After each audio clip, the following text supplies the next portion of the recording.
All right, so we've hit week 5 of a series following Jesus from Galilee to Jerusalem as he paints a portrait of the kingdom of heaven, a place that's not just this abstract, somewhere out there view of heaven, but the kingdom of heaven on earth, here and now, a place of belonging.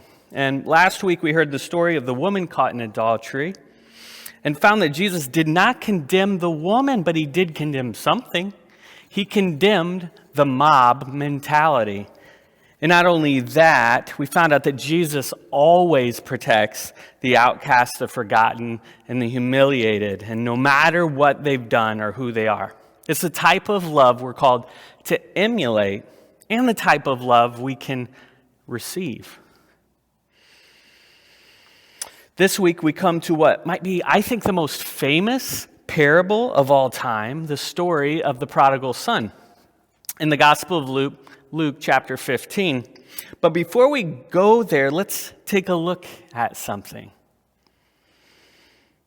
See, in 1669, a Dutch painter, Rembrandt, created this masterpiece. It's called The Return of the Prodigal. He died the same year he finished it. And you can see by the son's clothes and specifically his feet that he'd gone through his own personal hell.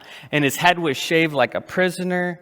He's kneeling in humiliation before his father, who is in stark contrast by the way he's dressed in expensive layered robes.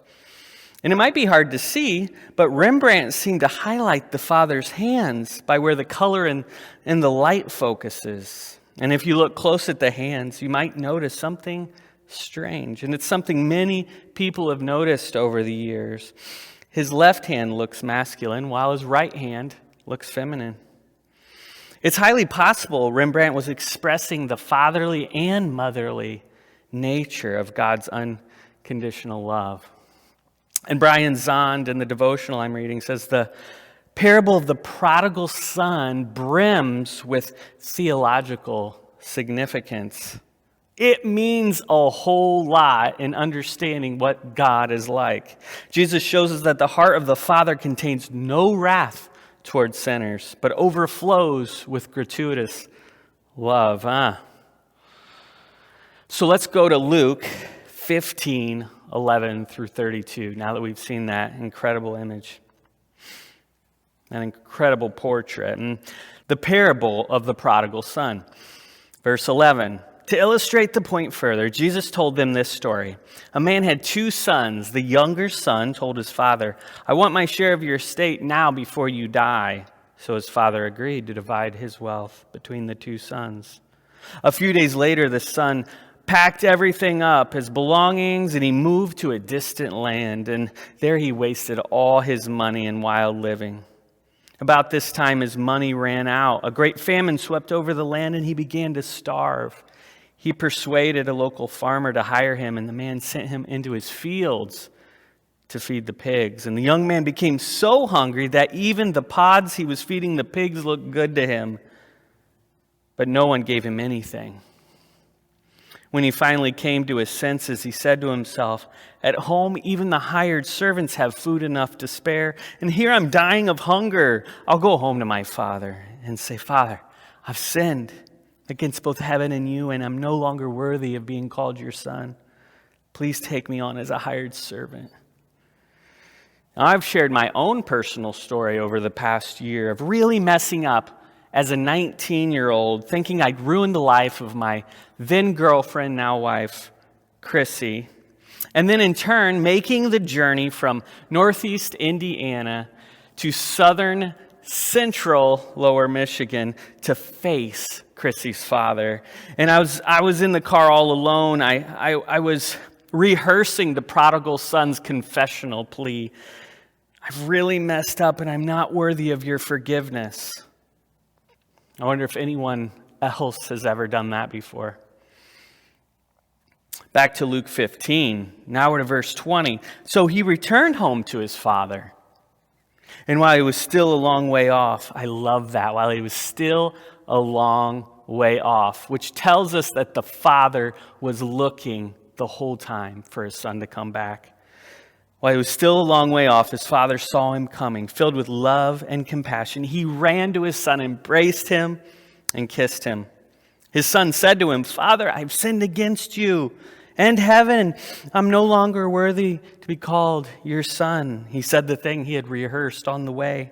But his father said to the servants, "You have tarnished our good name and wasted your life, and you will spend the rest of your life making it up to me."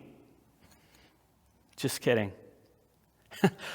But that's jarring for all of us. Yet isn't it kind of what we expect the Father to say? I know it was what the Pharisees expected the Father to say. See, they were listening in. They believed this about God. They believed that God was a wrathful, angry God, and Jesus knew it. And it's really what they taught their people too. You want to know why the Pharisees were even listening in the first place? See, earlier in Luke 15, the Pharisees were complaining that Jesus was hanging out with tax collectors and sinners, and he was even eating with them. So that's why they were there. They were really there to catch him in the act. So Jesus decided to address their righteous indignation with a few stories to illuminate a much different, a much more accepting, loving portrait of God. Okay, so let's go back to that.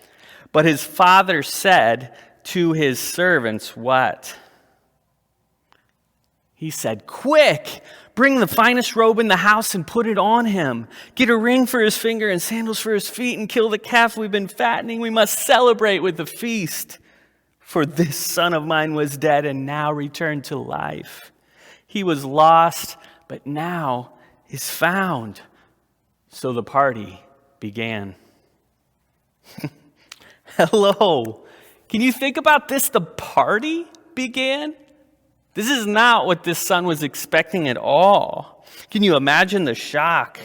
And really, the father didn't even respond to the confessional that the son had rehearsed on his way there. Wait a second. Where's the punishment for my sins? You're supposed to give me what I deserve. I'm not worthy of acceptance. But just like in the parable of the vineyard owner, we find out that the kingdom of heaven, that God's love, God does not give us what we think we deserve. He gives us what we need. And that's so good. And Brian Zahn said this, "What we don't find in the parable is significant. There is no appeasement theology. The father doesn't rush to his servant's quarters to beat a whipping boy and satisfy his wrath before he can forgive his wayward son. No, he just forgives from his treasury of inexhaustible love. There is no lifetime payment. Justice as punishment is not justice at all in this case. Justice as reconciliation, though, is what the loving Father called justice. And if we wonder if God's wrath, justice as punishment, is addressed in the story, we just need to read on. So the Father announces the party launch, and we turn back to Luke 15, verse 25. Meanwhile, the older son was in the fields working, and when he returned home, he heard music and dancing in the house, and he asked one of the servants what was going on.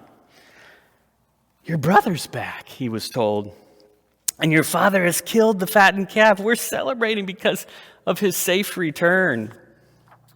The older brother was angry and would not go in.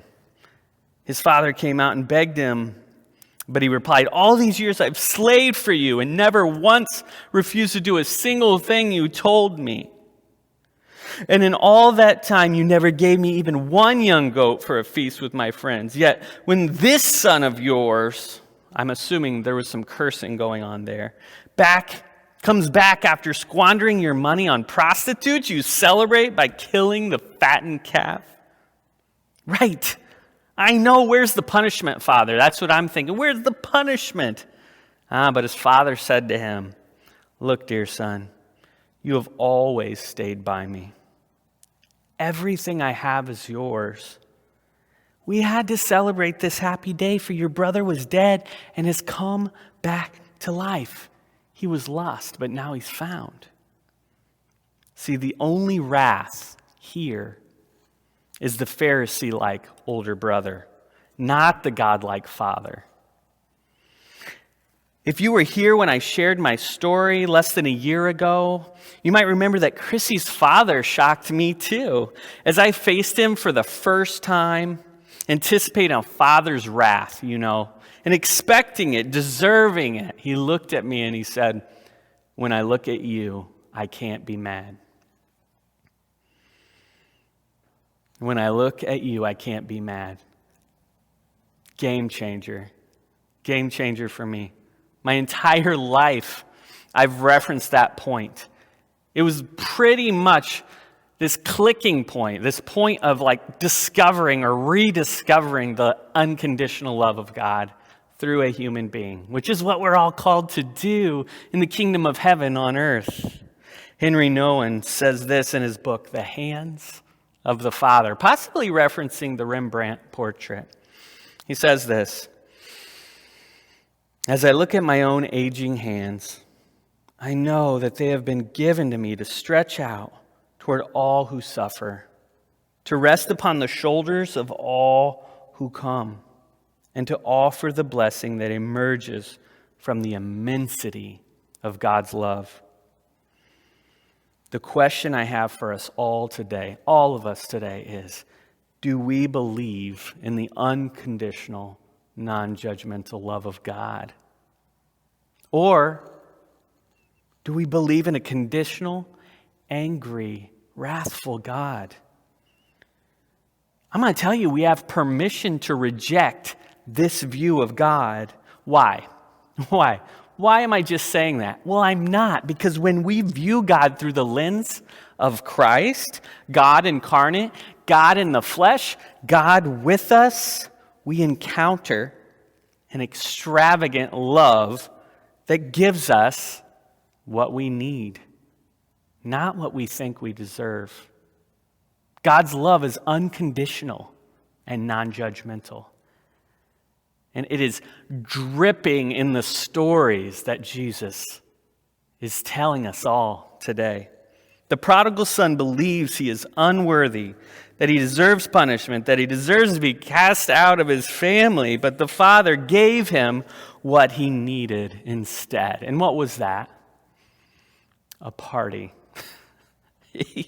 A ring, a loud proclamation, "You belong with me, son." Unconditional, non-judgmental love. Amen.